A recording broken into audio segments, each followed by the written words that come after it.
साधक संजीवनी श्रीमद् भगवद गीता पर लिखी सबसे प्रचलित हिंदी टीका जो स्वामी राम सुखदास जी द्वारा रचित और गीता प्रेस गोरखपुर द्वारा प्रकाशित है, उसी के अंतर्गत अध्याय 2 श्लोक 5 में संबंध बताते हुए वे कहते हैं कि पूर्व श्लोक में अर्जुन ने उत्तेजित होकर भगवान से अपना निर्णय कह दिया। अब भगवद वाणी का असर होने पर अर्जुन अपने और भगवान के निर्णय का संतुलन करके कहते हैं, गुरुर्न हत्वा हि महानुभावान् श्रेयो भोक्तुं भैक्ष्यमपीह लोके हत्वार्थ कामांस्तु गुरुनिहैव भुञ्जीय भोगान् रुधिरप्रदिग्धानः।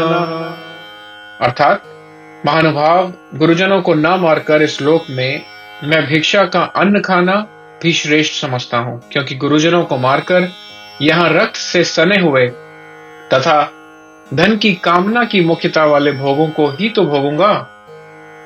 इसकी व्याख्या करते हुए स्वामी जी कहते हैं, इस श्लोक से ऐसा प्रतीत होता है कि दूसरे और तीसरे श्लोकों में भगवान के कहे हुए वचन अब अर्जुन के भीतर असर कर रहे हैं।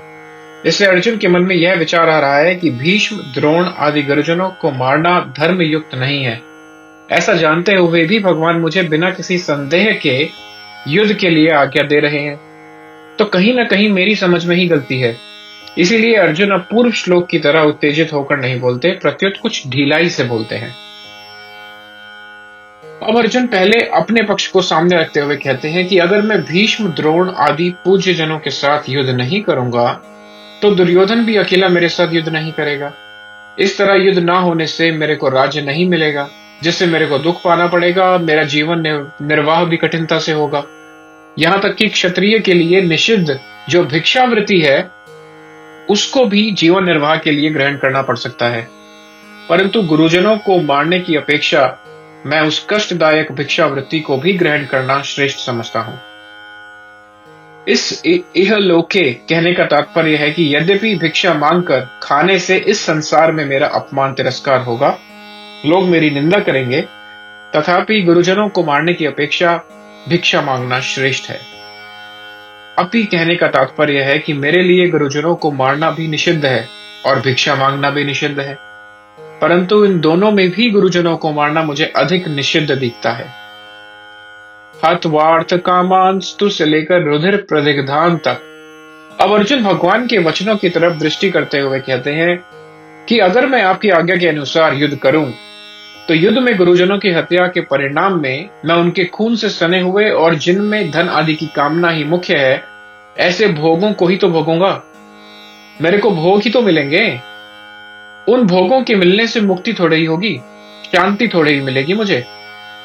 यहां यह प्रश्न हो सकता है कि भीष्म, द्रोण आदि गुरुजन धन के द्वारा ही कौरवों से बंधे थे, अतः यहां अर्थ कामान पद को गुरून पद का विशेषण मान लिया जाए तो क्या आपत्ति है?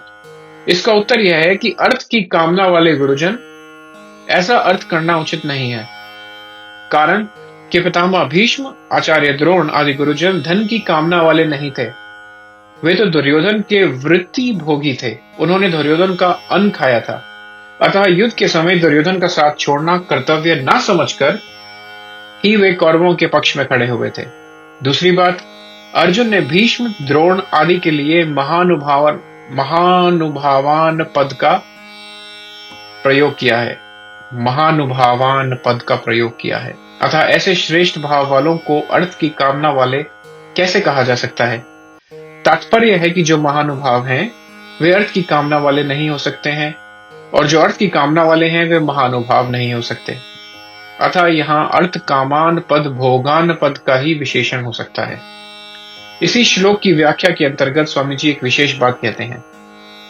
वे कहते हैं कि भगवान ने दूसरे और तीसरे श्लोकों में अर्जुन के कल्याण की दृष्टि से ही उन्हें कायरता को छोड़कर युद्ध के लिए खड़ा होने की आज्ञा दी थी, परंतु अर्जुन उल्टा ही समझे, अर्थात वे समझे कि भगवान राज्य का भोग करने की दृष्टि से ही युद्ध की आज्ञा देते हैं।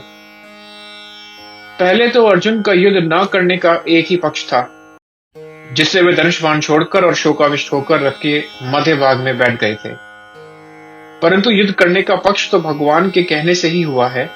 तात्पर्य है कि अर्जुन का भाव था कि हम लोग तो धर्म को जानते हैं, पर दुर्योधन आदि धर्म को नहीं जानते, इसलिए वे धन, राज्य आदि के लोभ से युद्ध करने के लिए तैयार खड़े हैं।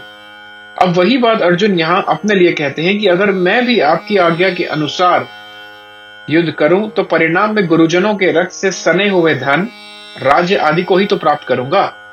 इस तरह अर्जुन को युद्ध करने में बुराई ही बुराई दिखाई दे रही है। जो बुराई बुराई के रूप में आती है उसको मिटाना बड़ा सुगम होता है, परंतु जो बुराई अच्छाई के रूप में आती है उसको मिटाना बहुत कठिन होता है। जैसे सीता जी के सामने रावण और हनुमान जी के सामने काल नेमी राक्षस आए तो उनको सीता जी और हनुमान जी पहचान नहीं सके, क्योंकि उन दोनों का वेश साधुओं का था। अर्जुन की मान्यता में युद्ध रूप कर्तव्य कर्म करना बुराई है और युद्ध न करना भलाई है। अर्थात अर्जुन के मन में धर्म हिंसा त्याग रूप भलाई के वेश में कर्तव्य त्याग रूप बुराई आई है। उनको कर्तव्य त्याग रूप बुराई बुराई के रूप में नहीं दिख रही, क्योंकि उनके भीतर शरीरों को लेकर मोह है। अतः इस बुराई को मिटाने में भगवान को भी बड़ा जोर पड़ रहा है और समय लग रहा है। आजकल समाज में एकता के बहाने वर्ण आश्रम की मर्यादा को मिटाने की कोशिश की जा रही है, तो यह बुराई एकता रूप अच्छाई के वेश में आने से बुराई रूप से नहीं दिख रही है। अतः वर्ण आश्रम की मर्यादा मिटने से परिणाम में लोगों को कितना पतन होगा, लोगों में कितना आसुर भाव आएगा, इस तरफ दृष्टि ही नहीं जाती। ऐसे ही धन के बहाने लोग झूठ, कपट, बेईमानी, ठगी, विश्वासघात आदि आदि दोषों को भी दोष रूप से नहीं जानते। यहां अर्जुन में धर्म के रूप में बुराई आई है कि हम भीष्म, द्रोण आदि महानुभावों को कैसे मार सकते हैं, क्योंकि हम धर्म को जानने वाले हैं। तात्पर्य है कि अर्जुन ने जिसको अच्छाई माना है वह वास्तव में बुराई ही है, परंतु उसमें मान्यता अच्छाई की होने से वह बुराई रूप से नहीं दिख रही है। इसका परिशिष्ट भाव यानी कि विशेष बात बतलाते हुए स्वामी जी कहते हैं कि महानुभावान भीष्म, द्रोण आदि गुरुजनों का अनुभाव भीतर का भाव श्रेष्ठ है, शुद्ध है, क्योंकि युद्ध करते हुए भी उनमें पक्षपात नहीं है।